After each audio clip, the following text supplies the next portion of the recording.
നമസ്കാരം, ന്യൂസ്കാർഡിലേക്ക് സ്വാഗതം. പതിറ്റാണ്ടുകൾ നീണ്ട രാമഭക്തന്മാരുടെ കാത്തിരിപ്പുകൾക്കൊടുവിൽ അയോധ്യയിലെ രാമക്ഷേത്രം പ്രതിഷ്ഠാ ചടങ്ങുകൾ പൂർത്തിയായി. ഉത്സവ പ്രതീതിയിലായിരുന്നു രാജ്യം അയോധ്യ പ്രതിഷ്ഠാ ചടങ്ങിന് സാക്ഷ്യം വഹിച്ചത്. രാമതന്ത്രധ്വനികളാൽ മുഖരിതമായ അന്തരീക്ഷത്തിൽ രാജ്യത്തെ പൗരപ്രമുഖന്മാരെ സാക്ഷി നിർത്തി ശ്രീരാമക്ഷേത്രത്തിൽ പ്രാർത്ഥന നിർഭരമായ ചടങ്ങുകൾക്കൊടുവിൽ വിഗ്രഹ പ്രതിഷ്ഠ പൂർത്തിയായി. രാംലല്ല വിഗ്രഹത്തിന്റെ കണ്ണുകൾ മൂടിക്കെട്ടിയ തുണി അഴിച്ചുമാറ്റിയതോടെയാണ് പ്രതിഷ്ഠാ ചടങ്ങുകൾ പൂർണ്ണമായത്.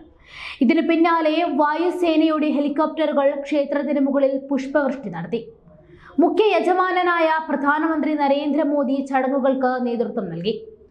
RSS മേധാവി മോഹൻ ഭാഗവത്, ഉത്തർപ്രദേശ് മുഖ്യമന്ത്രി യോഗി ആദിത്യനാഥ്, ഉത്തർപ്രദേശ് ഗവർണർ ആനന്ദി ബെൻ പട്ടേൽ, ക്ഷേത്ര ട്രസ്റ്റ് ചെയർമാൻ മഹാത് നിത്യഗോപാൽ ദാസ് തുടങ്ങിയവരും പ്രധാനമന്ത്രിക്കൊപ്പം ഗർഭഗൃഹത്തിലെ ചടങ്ങുകൾക്ക് പങ്കെടുത്തു.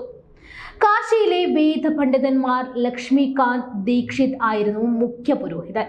പ്രതിഷ്ഠാ ചടങ്ങുകൾക്ക് മുന്നോടിയായി വിശിഷ്ടാതിഥികൾ ഒഴുകിയെത്തിയപ്പോൾ ക്ഷേത്രനഗരം ഉത്സവ പ്രതീതിയിലായി. ചടങ്ങിൽ പങ്കെടുക്കുവാനായി പ്രധാനമന്ത്രി നരേന്ദ്രമോദി രാവിലെ 10:45 അയോധ്യയിലെത്തിയിരുന്നു. നരേന്ദ്രമോദി ഉച്ചയ്ക്ക് 12:05 ആരംഭിച്ച പ്രതിഷ്ഠാ ചടങ്ങുകൾക്ക് മുഖ്യ കാർമ്മികത്വം വഹിച്ചു. മന്ത്രോച്ചാരണങ്ങൾ നിറഞ്ഞു നിന്ന ആ ചടങ്ങിൽ താന്ത്രികർ നൽകിയ നിർദ്ദേശങ്ങളെല്ലാം തന്നെ പാലിച്ചുകൊണ്ടായിരുന്നു പ്രധാനമന്ത്രി കർമ്മങ്ങൾ ചെയ്തത്. RSS സർസംഘചാലക് മോഹൻ ഭാഗവത്, UP മുഖ്യമന്ത്രി യോഗി ആദിത്യനാഥ്, ഗവർണർ ആനന്ദി ബെൻ പട്ടേൽ എന്നിവരും പ്രധാനമന്ത്രിക്കൊപ്പം പൂജയിൽ പങ്കെടുത്തു. ദിവസത്തിലെ ഏറ്റവും ഉത്തമമായ മുഹൂർത്തത്തിലായിരുന്നു എന്നാണ് പ്രധാനമന്ത്രി രാംലല്ലയുടെ പ്രതിഷ്ഠ നിർവഹിച്ചുകൊണ്ട് പറഞ്ഞത്. രാമാനന്ദി വിധി പ്രകാരം നേത്രമലീനം പൂർത്തിയാക്കിയ ശേഷമായിരുന്നു പ്രതിഷ്ഠാ ചടങ്ങ്.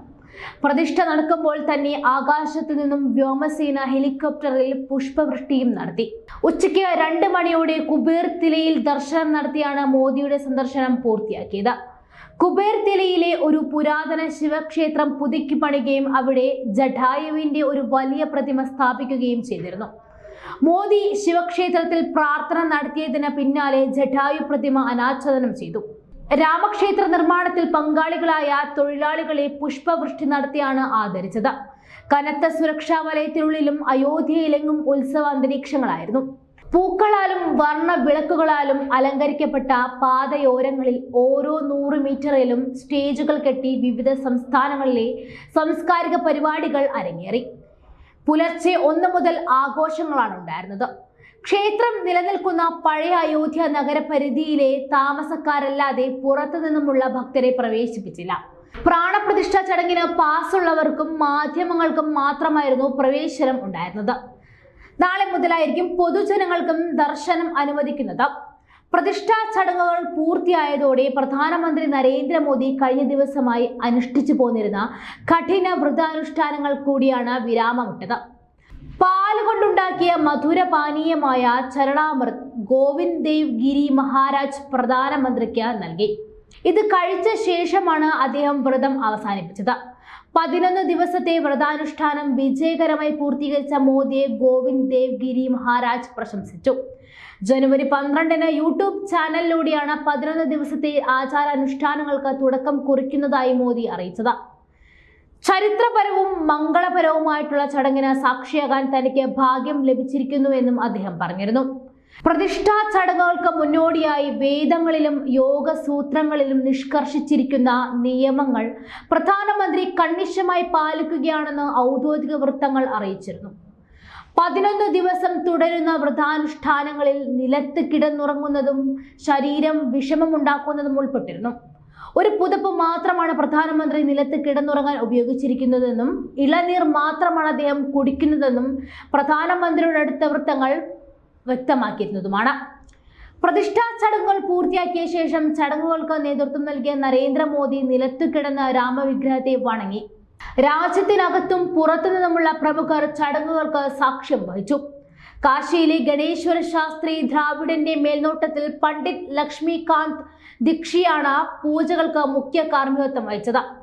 രാമക്ഷേത്ര പ്രതിഷ്ഠയുടെ ഭാഗമായി ജനുവരി 16 വിവിധ പൂജകളും ചടങ്ങുകളും അയോധ്യയിൽ ആരംഭിച്ചത്. ആചാരങ്ങളുടെ ഒരു പ്രധാന ഭാഗം അല്ലെങ്കിൽ അധിവാസ ഞായറാഴ്ചയാണ് അവസാനിച്ചത്. രാംലല്ലയുടെ 51 ഇഞ്ച് പുതിയ വിഗ്രഹം തേൻ കൊണ്ട് പൊതിഞ്ഞ മധ്വാദിവാസിൽ ദിവസത്തിന്റെ ആചാരങ്ങൾ ആരംഭിച്ചു. സ്റ്റപ്പൻ ആചാരത്തിന്റെ ഭാഗമായി 114 കലശങ്ങളിൽ നിന്നുമുള്ള ഔഷധജലം കൊണ്ട് വിഗ്രഹത്തെ സ്നാനം ചെയ്യിപ്പിച്ചു. പ്രതിഷ്ഠാ ദിനത്തിലെ പ്രത്യേക ചടങ്ങുകൾക്കായി ജയ്പൂരിൽ നിന്നുമുള്ള പുതപ്പുകളും ശീശിഷ് കൊത്തിയ കിടക്കയും എത്തിച്ചിരുന്നു. വിഗ്രഹത്തിന്റെ കാൽക്കൽ കിടക്ക വെച്ചിരിക്കുമ്പോൾ വിഗ്രഹം പുതപ്പുകൾ കൊണ്ട് മൂടിയിരുന്നു. പ്രതിഷ്ഠാ ചടങ്ങിന് പിന്നാലെ നടന്ന സമ്മേളനത്തിൽ പ്രധാനമന്ത്രി നരേന്ദ്രമോദിക്ക് രാമക്ഷേത്രത്തിന്റെ പ്രതിരൂപം ഉത്തർപ്രദേശ് മുഖ്യമന്ത്രി യോഗി ആദിത്യനാഥ് സമ്മാനിച്ചു. വെള്ളിയിൽ തീർത്ത രാമക്ഷേത്രത്തിന്റെ പ്രതിരൂപമാണ് അദ്ദേഹം പ്രധാനമന്ത്രിക്കായി നൽകിയത്. RSS സർസംഘചാലക് മോഹൻ ഭാഗവതും മുഖ്യമന്ത്രി യോഗി ആദിത്യനാഥിൽ നിന്നും വെള്ളിയിൽ തീർത്ത രാമമന്ദിരത്തിന്റെ മാതൃക ഏറ്റുവാങ്ങി.